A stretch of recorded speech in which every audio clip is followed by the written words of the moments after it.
Bendiciones. Hoy nosotros tenemos la palabra del Señor como un texto en un libro y bueno, ahora en diferentes formatos, incluso en los formatos digitales, a los que también llamamos textos o libros, pero en una presentación digital, virtual, acorde a estas nuevas tecnologías con las que nosotros estamos conviviendo y utilizando. Pues la Biblia es, independientemente del formato, sigue siendo un libro y sigue siendo clasificada como literatura. Y una de las estructuras literarias de la expresión humana es algo que se puede llamar las famosas cláusulas condicionales o la cláusula condicional que implica el cumplimiento o no de una condición y hay casi como dos caminos a tomar dependiendo de el cumplimiento, pues sí, de esa condición. Las promesas del Señor en la Biblia están siempre sujetas a una condición. Eso es algo muy, muy interesante, ¿no? Siempre hay un elemento que condiciona de alguna u otra forma las promesas del Señor. En el fondo, el amor del Señor es incondicional, pero la promesa de protección, provisión, ayuda y una serie de cosas, siempre cuando uno lee un poco más despacio y con más cuidado, se da cuenta que están sujetas a alguna condición. Y eso es bien interesante. Hace algunos años, en el periodo de estudio de la universidad, leí en algún texto, no recuerdo en este momento la fuente, pero alguien decía, no hay promesa sin mandamiento y no hay mandamiento sin promesa. En el sentido de que todo está amarrado a una serie de condiciones y de alguna especie de requisitos y de cumplimientos que se deben de efectuar para que se cumplan y que podamos adquirir y que podamos optar a ciertas cosas en el Señor. Todas las promesas del Señor, cuando encontramos en la Biblia una promesa del Señor, otra vez al leer despacio y de repente leer esas pequeñas letras, vamos a encontrar un mandamiento. Y cuando hay un mandamiento, lo primero que notamos es un mandamiento en el texto bíblico. Al acercarnos con más cuidado al texto, vamos a encontrar que sustentando ese mandamiento hay una promesa. La Biblia dice que honrar a padre y a madre es el primer mandamiento con promesa, pero no es el único.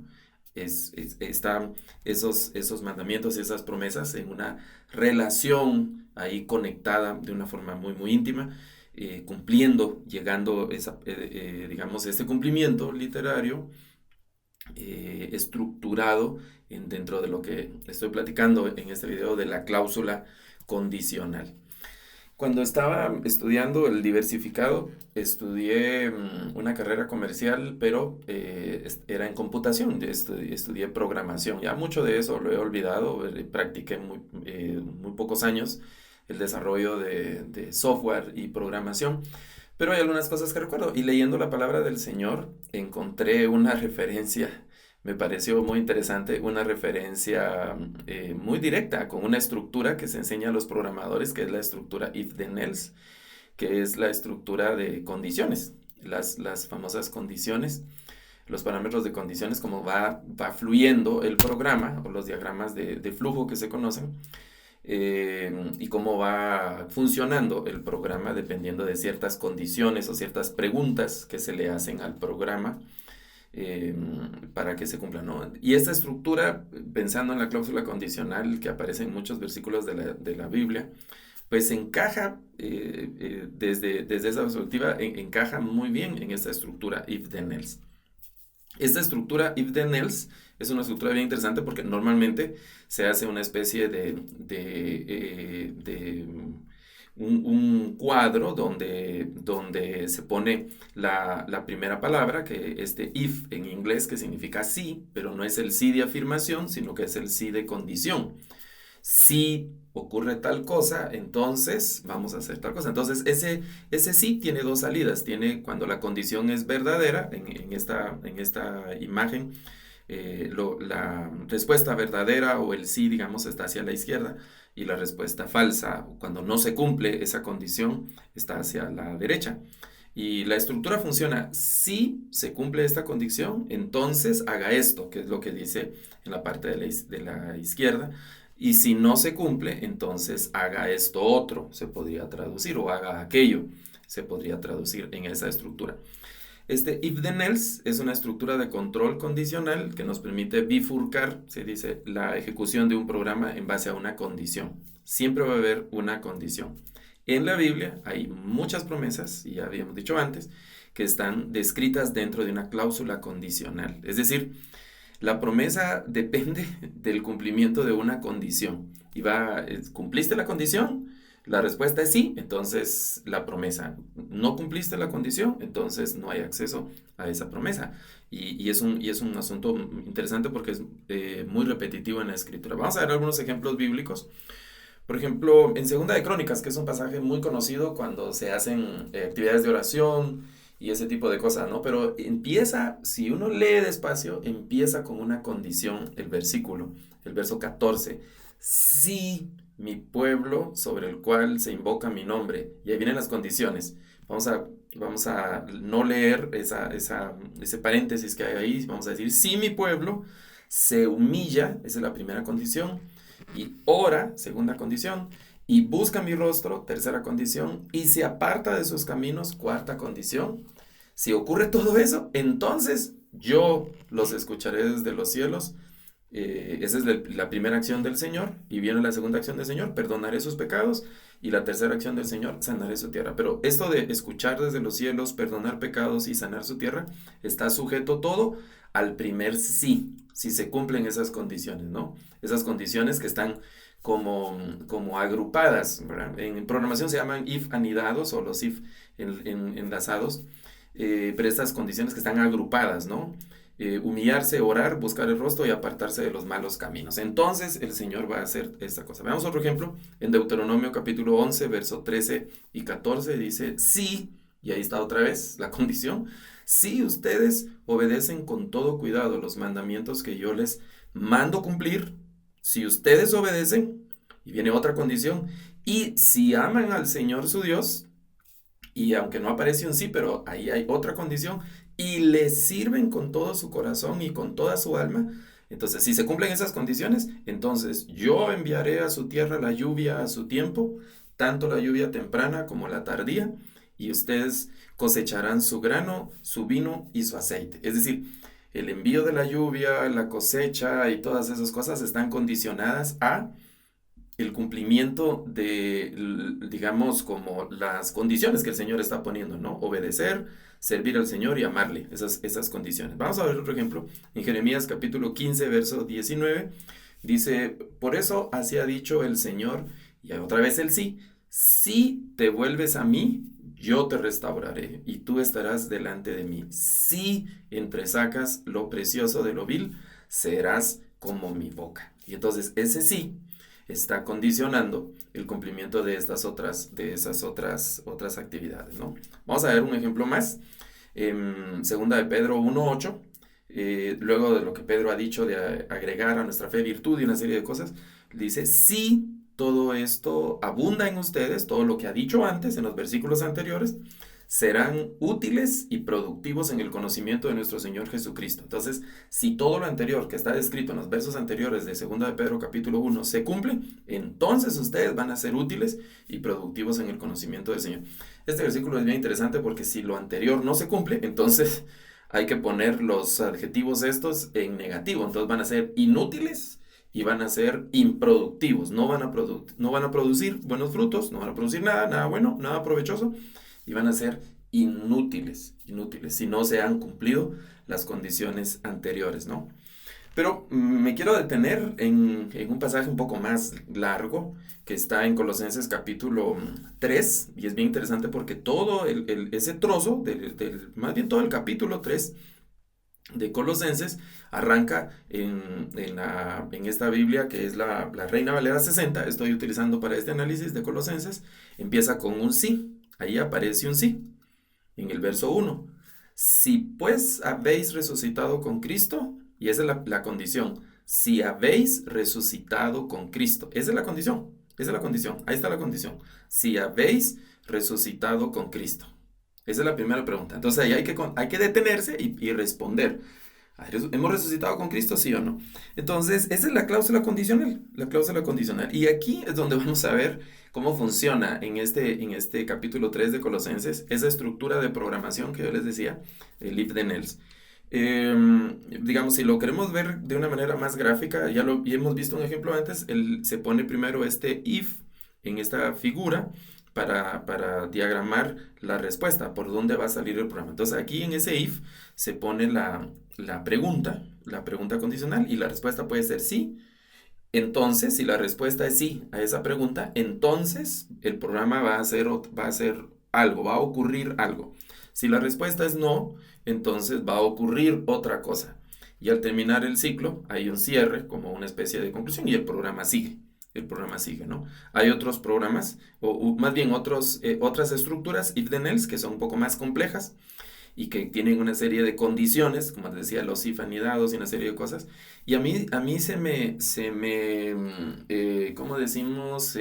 Pienso en este if un poco más complejo, como en el versículo de capítulo 7, verso 14 de Segunda de Crónicas, donde hay varias condiciones. Si mi pueblo se humilla, busca mi rostro, se vuelven de sus malos caminos, entonces va a pasar tal cosa. Es decir, hay varias condiciones, no es una condición, sino son varias condiciones que están funcionando juntas. Entonces, volvamos al pasaje de Colosenses 3. La pregunta es, ¿hemos resucitado con Cristo? ¿Sí o no? ¿Sí o no? Entonces, vamos a ver la primera opción de respuestas, que es sí, hemos resucitado con Cristo. Contestamos a esa pregunta, sí, hemos resucitado con Cristo. ¿Qué dice Colosenses? Ok, aquí está otra vez el pasaje. ¿Hemos resucitado con Cristo? Entonces vamos a contestar sí ahora. Entonces, ¿qué va a ocurrir? Lo que va a ocurrir es que en este capítulo 3 hay una serie de verbos que son mandatos del Señor y están en un tono imperativo, se dice cuando se da una orden, ¿no? En los verbos, que son mandatos, que son en un tono como de ordenanza en este capítulo. Y es bien interesante, están ahí regados en todo el capítulo esos diferentes verbos. Como contestamos sí, la pregunta es, ¿hemos resucitado con Cristo? La respuesta es sí, yo resucité con Cristo, ok. Entonces ahora hay que cumplir todos esos verbos que están ahí regados, decía, distribuidos, un poco dispersos a lo largo del capítulo. Vamos a regresar a esos verbos un poco más adelante. Ahora respondamos no a esa pregunta, porque esa pregunta pues puede tener la respuesta no. Respondamos no. ¿Qué ocurre cuando respondemos no? La pregunta es, ¿hemos resucitado con Cristo? Entonces la respuesta es no. ¿Qué nos queda? Lo que queda es el verso 6, que es la ira de Dios, porque como no hemos resucitado con Cristo, entonces lo que ocurre es que todavía en nuestra vida están todas esas obras terrenales, fornicación, impureza, pasiones, que dice el verso 5, ¿verdad? Pasiones desordenadas, malos deseos, avaricia, que es idolatría. Por estas cosas, dice el apóstol Pablo en ese capítulo, viene la ira de Dios. Entonces, si no hemos resucitado con Cristo, la única opción que queda es la ira de Dios. Eso es lo único que queda, la ira de Dios. ¿Hemos resucitado con Cristo? Sí. El camino son los verbos en imperativo. Pero ahora estamos respondiendo no. ¿Hemos resucitado con Cristo? No. Pues lo único que nos queda es la ira de Dios. Es lo que está diciendo Colosenses ahí. Ok. Entonces ahí está la pregunta. ¿Resucitamos con Cristo? Vamos a contestar sí. El camino que sigue son los verbos en imperativo. Ay, pero yo no me gustan los verbos en imperativo. No los voy a cumplir y como que eso no es para mí. Entonces el otro camino es no. Pues eso es la evidencia irrefutable de que no hemos resucitado con Cristo. Entonces lo que nos queda es el verso 6, que es la ira de Dios. Y la conclusión de este ciclo está en el verso 16 y 17 del capítulo, que vamos a ver un poco más adelante, cómo concluye el apóstol Pablo este pasaje aquí en Colosenses. Entonces, qué alegre, qué bendición que hemos resucitado con Cristo. Hemos resucitado con Cristo, es una noticia extraordinaria porque resucitamos con Cristo, ¿ok? Pero el camino que sigue son los verbos en imperativo. Siguen las buenas noticias porque nos podríamos desilusionar, ¿no? Pero estas son buenas noticias porque hemos resucitado con Cristo. Entonces los verbos en imperativo, agrupándolos, dice, por ejemplo, buscar lo de arriba, hacer morir lo terrenal, desechar las obras de la carne, no mentir, despojarnos del viejo hombre, revestirnos del nuevo hombre, tenemos que soportarnos entre nosotros, perdonarnos entre nosotros, ser agradecidos y cantar. Como una expresión ahí el apóstol Pablo va haciendo una especie de proceso hasta entregarle al Señor alabanza, adoración, etcétera. Primero hay un proceso de transformación. Imagínense, buscarlo de arriba, empezar a hacer morir las obras de la carne, desechar esas obras de la carne, no mentir, empezarse a despojar de todo eso malo y luego revestirnos de todas esas cosas que son buenas. Y una de las primeras evidencias de de esa nueva vestidura va a ser el que vamos a tener ahora la capacidad de soportar a los demás, vamos a tener ahora la capacidad de perdonar a los demás, y eso también va a generar en nosotros agradecimiento para el Señor, y eso va a fructificar en una alabanza y adoración al Señor. Eso es algo bien lindo, ¿no? Pero en el capítulo hay un énfasis interesante, y el énfasis cae hay tres verbos. Tres veces aparece vestirse o revestirse. Está tres veces en el capítulo. Eso es algo muy interesante y parece que esa es como una especie de énfasis o algo a lo que el apóstol le está poniendo un poco más de atención o que quiere que le pongamos un poco más de atención en el capítulo 3 de Colosenses. Vamos a revisarlo, ¿no? Y yo quiero que vayamos ahora a el profeta Isaías, capítulo 61 verso 10. En este versículo en particular, el profeta habla de vestiduras del pueblo del Señor. Y dice el versículo: en gran manera me gozaré en Jehová, mi alma se alegrará en mi Dios, porque me vistió, y aquí aparece la primera vestidura, me vistió con vestiduras de salvación. Luego me rodeó con un manto de justicia. Eso es algo digamos que es otro tipo de atavío. Y luego como novio me atavió y como a novia adornada con joyas, ¿no? Entonces ahí tenemos una primera clase de vestiduras, que son las vestiduras de salvación, una segunda clase de vestiduras, que son las vestiduras de justicia, y una tercera clase de vestiduras, que son las vestiduras de novio, o digamos vestiduras de bodas, ¿no? Vestiduras de fiesta, de un evento especial, ¿no? Esa clase de vestiduras. También ocurre algo que estuve pensando cuando el apóstol habla de tres veces estarse vistiendo, y este pasaje de Isaías que habla de tres vestiduras. Pensé en los tres tipos de vestiduras que tenían los sacerdotes, principalmente el sumo sacerdote, ¿no? El sumo sacerdote, la Biblia dice que tenía que usar ropas íntimas, ¿verdad? Vestiduras íntimas, que iban a ir desde su cintura y debería cubrir sus muslos, como vestiduras íntimas. Eso era algo íntimo del sacerdote. Luego tenía que usar una túnica blanca que cubría el resto de su cuerpo. No van a perdonar ahí las imágenes, algo rápido, y las imágenes que logré medio ahí poner, ¿no? Con un poco más de esfuerzo pudiéramos hacerlo, de esfuerzo y un poco más de tiempo pudiéramos hacerlo un poco mejor. Entonces tenemos las vestiduras íntimas, luego estas vestiduras blancas que usaba el sacerdote, y de último se ponía todos los adornos, se ponía todo el traje lujoso, majestuoso, imponente, impresionante al ver el sacerdote, lleno de joyería, de piedras preciosas, de oro. Llevaba una diadema de oro sobre su cabeza, llevaba piedras relativamente grandes, piedras preciosas relativamente grandes. Esta última capa, digamos, de vestiduras eran vestiduras sumamente caras, con un valor monetario muy, muy caro. Y también todo el simbolismo que encerraba, ¿no? Entonces el apóstol está mencionando todo eso. Ojalá tuviéramos tanto tiempo como para detenernos a ver detalles de cada una de estas semejanzas o de estas imágenes que podemos traer, derivado de las tres ocasiones en las que el apóstol en Colosenses utiliza el vestirnos de algo, ¿no? Entonces, este revestir, regresando a Colosenses, el apóstol dice, primero aparece en el verso 10, y revestido del nuevo, el cual conforme a la imagen del que lo creó se va renovando hasta el conocimiento pleno. Entonces aquí habla de una transformación de naturaleza, porque hay que vestirse ahora a una nueva imagen, una nueva creación, a la imagen del que lo creó. Hay que despojarse del viejo hombre y hay que vestirnos del nuevo hombre, vestirnos de ese nuevo hombre. Luego está en el verso 12 y dice, vestíos pues, como una especie de regreso o de insistencia, como escogidos de Dios, santos y amados. Y aquí empieza a dar algunas características de esa naturaleza, de esa nueva vestidura: entrañable misericordia, benignidad, humildad, mansedumbre y paciencia. Y de último dice, y sobre todas estas cosas, todo lo que ha dicho en el capítulo, sobre todas esas cosas, vestidos de amor, que es el vínculo perfecto. El hecho de que Pablo mencione aquí el amor es sumamente interesante porque cuando se piensa en Dios, la naturaleza de Dios es amor, ¿no? Y también es interesante cómo va haciendo el apóstol Pablo porque en medio de estos versículos, si ustedes notan, versículo 10, luego se salta el 11 y está el verso 12, saltamos el 13 y llegamos al 14. ¿Qué está pasando en el 11? Hay una especie como de explicación de esa vestidura.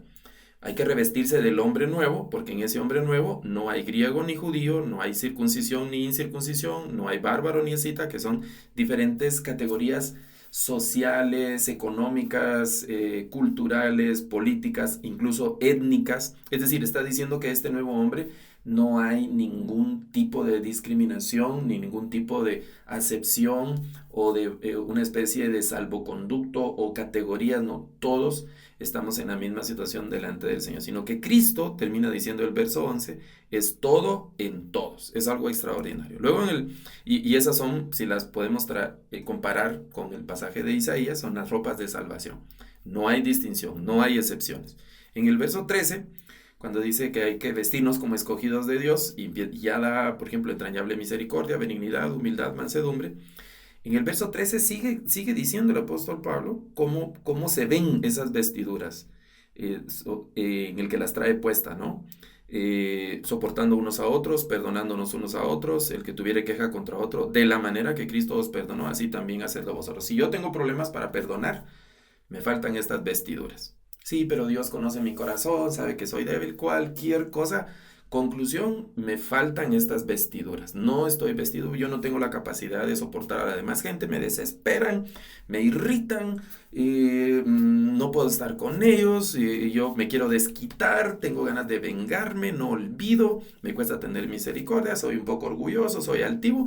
Pues sí, todas esas evidencias son evidencias del viejo hombre, de la ropa esa sucia que hemos cargado espiritualmente, y ahora el Señor nos está pidiendo que nos cambiemos de ropa espiritualmente y que tengamos una nueva apariencia en el Señor, y aquí están las descripciones, ¿no? Soportándonos unos a otros, etcétera. Esas son las ropas de justicia, y eso se refiere a la disciplina cristiana. Yo quiero hablar aquí rápidamente de la disciplina cristiana. Y la disciplina cristiana no es ir al culto, orar, ofrendar, servir, estar un privilegio, tener un cargo en la iglesia. Eso es algo lindo, no estoy diciendo que sea algo malo, pero de lo que está hablando el apóstol Pablo aquí no es nada, absolutamente nada de eso, sino que está hablando de cosas de carácter, de nuestro día a día, de cómo nos comportamos, de nuestro caminar delante de la gente. Y el último grupo de esa vestidura es cuando Pablo menciona en el verso 15, ha dicho en el 14 que sobre todo eso que hemos estado hablando ahorita, hay que vestirnos del amor de Dios. Lo que se tiene que ver al final, lo más evidente que se va a ver en una persona que lleva este proceso, es el amor de Dios. La paz de Dios gobierne vuestros corazones, es decir, Dios está desde lo profundo del corazón y eso se va a reflejar hacia afuera, a la que dice luego, a la que asimismo fuisteis llamados en un solo cuerpo y ser agradecidos.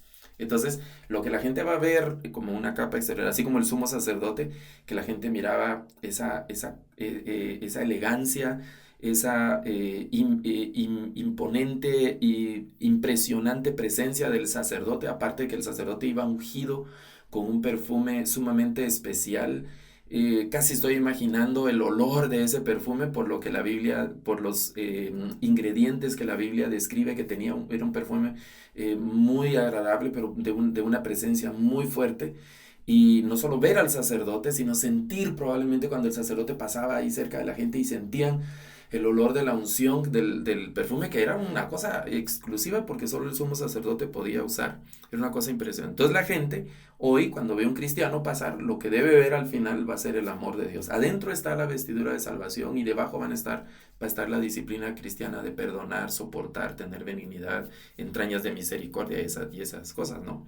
Pero eso es interesante, ¿no? Que esas son como ropas de bodas, porque es lo elegante, como cuando todos hemos ido tal vez a una boda y vemos entrar a la novia tan elegante, tan bonita, y eso evidencia cuando una persona está vestida totalmente del amor, está absorbida totalmente por la naturaleza de Dios que es amor. Si nos falta algo, tenemos que aplicarnos un poco más para que esas vestiduras nosotros las vayamos adquiriendo, ¿no? Podemos poner muchas excusas, pero en realidad esto es lo que la Biblia lo describe, no es la opinión de una persona, no es ni siquiera mi opinión, sino es lo que la Biblia dice, lo que la Biblia está diciendo ahí. Entonces, esa estructura es interesante, ¿no? Porque arranca desde la pregunta, si resucitamos con Cristo o no. ¿Resucitamos con Cristo? Esa es la pregunta. Si la respuesta es sí, entonces lo que nos queda son los verbos en imperativo. Si la respuesta es no, lo que nos queda es la ira de Dios. Eso es lo único que nos queda. Y luego el cierre de ese ciclo es la conclusión del verso 16 y 17 con los que va concluyendo el capítulo.